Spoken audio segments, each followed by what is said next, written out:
Good afternoon, AP Latin D period. I'm going to be going over lines 1 through 39 in Book 2 of Aeneid in English. So, Dido requests Aeneas to narrate Troy's destruction at the hands of the Greeks. And although this is a very heavy topic for Aeneas, he decides to get into it. He references war heroes and important players throughout this battle, and he himself actually played a huge part in it as well. He tells of a horse that was designed as a votive offering to the gods from the Greeks. At this point, the Trojans think that the Greeks have completely left, all driven out. But in reality, they selected a few handpicked warriors to be put into the belly of this horse, this huge wooden horse, and they sail to an island near the coast of Priam's kingdom. And just out of the blue, this horse just appears right there, and the Trojans think that it's a sign from the gods, Minerva specifically. They think it's a gift from Minerva, and so they decide to bring it in. And only two people think that this gift is suspicious and it should be cast out and not brought into the walls of their kingdom. And those two people are Capys, I think that's how you pronounce it, and Laocoon. And this actually is a sculpture of Laocoon's fate, the fate that he ultimately faces right after he speaks out against this peace offering, which everybody thought was a peace offering, but it actually just brought about the destruction of their people and their kingdom. Alright, so this passage is Aeneid, Book 2, line 40 to 56. This is the passage where Laocoon he's a priest of Neptune, and he tries to plead his case by saying that the Trojan horse should not be trusted. And at the climax of this passage, he throws a spear straight to the side, or the belly, it said, straight into the belly of the horse.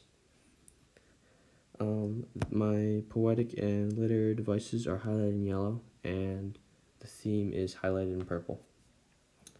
So without further ado, Latin scholars, let us dive in. Okay, so primus ibi ante omnis magna comitante caterva, Laocoon ardens summa decurrit ab arche. So first there, before all with a large crowd accompanying, Laocoon, enraged, runs down from the top of the citadel. Magna comitante caterva, that's an absolute. Ante omnis is a prepositional phrase, and so is summa decurrit ab arche. Ardens it means burn, but it could also be taken figuratively. In this case, it is. It basically could also mean enraged. Next section. Et procul o miseri quae tanta insania cives creditis avectos hostis aut ulla putatis dona correre dolis danaum. So that means, and from a distance, shouts. Clamat is ellipted. O miserable citizens, what great insanity is this? Est ista is also ellipted from that sentence, from that question. Do you believe that the enemy has been carried away? Esse is ellipted from that question. Or do you think that any gift of the Greeks is without deceit? Dolus is highlighted purple because that is your theme. That is the underlying subject, whatever you want to call it. That's just your theme of this passage. Laocoon just believes that all the Greeks are just terrible, horrible, untrustworthy people. And then he goes to allude to their history in the next question. Sic notus Ulysses. That's an allusion to Odysseus. He's the Greek instigator of cunning and treachery. Est vobis is also ellipted, so is Ulysses known to you? Next section. Out is either or, so out hoc inclusi ligno occultantur acivi, aut haec in nostros fabricata est machina muros. So either these men are hidden or are concealed, hidden by means, ablative means, by means of the Greek wood, or this machine of war. It's a metonymy.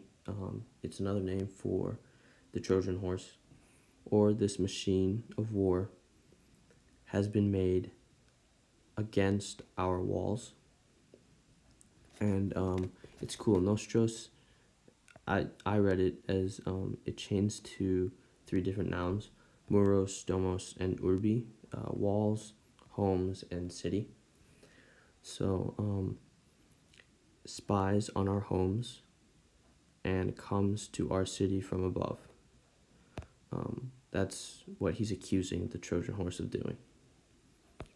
Next section, aut aliquis latet error, equo ne credite teucri. Or it hides some other trick, error's trick, or error. Trojans, teucri, he's speaking directly to Trojans now. Trojans, do not trust in this horse. Imperative, credite is imperative. And this next sentence is, if you were to boil down this entire passage to its most simple sentence, it'd be this sentence: quid id est timeo, danos et dona ferentis. Whatever it is, and it is the Trojan horse, whatever it is, I fear the Greeks and the gifts that they bring. Okay, so next section, sic fatus validus ingentem viribus hastam. That is the synthesis, ABAB, interlocked word order there. So, thus having spoken, he hurled the huge spear with mighty force. Contorsit is your verb at the end of that sentence. Next line, in latus inque feri curvam compagibus avum. Those are 2 prepositional phrases spliced together.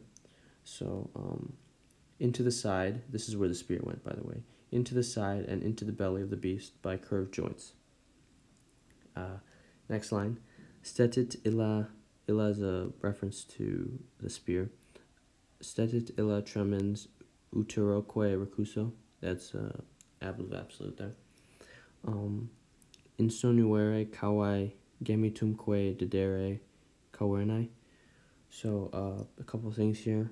Insonuere is syncopated, and so is dedere. And there's personification. So that those 2 lines are translated. Trembling it stood, and with the belly having been struck, the hollow spaces roared or echoed and gave a groan. So there's personification there because the horse itself, it wasn't living. There were people living inside of it, but the horse itself could not have given out a groan, like it said in the passage. Last 3 lines here, it's a contrary to fact condition, and there's an aphra and a syndeton in the first line there, and let's see. Oh yeah, at the very end, he transitions to second person. So et si fata deum si mens non laeva fuiset, impulerat ferro argolicas, foedera, that's an infinitive, latebras, troiaque nunc staret priamique arx alta maneras. So these 2 anaphras help link the two subjects together, fata and mens. That's fate and mind. So that's translated. And if the fates of the gods and if the mind had not been foolish, and there's a special note on Laiwa actually. Laiwa can also mean, in this case, hostile. It's more hostile than foolish. He, Laocoon, would have driven us, which is supplied, to defile our Greek hiding places, and Troy would now stand, and the tall citadel of Priam would remain. So basically, those last three lines is saying what could have happened if the Greeks were found out, if their plots were exposed, and somebody put a stop to their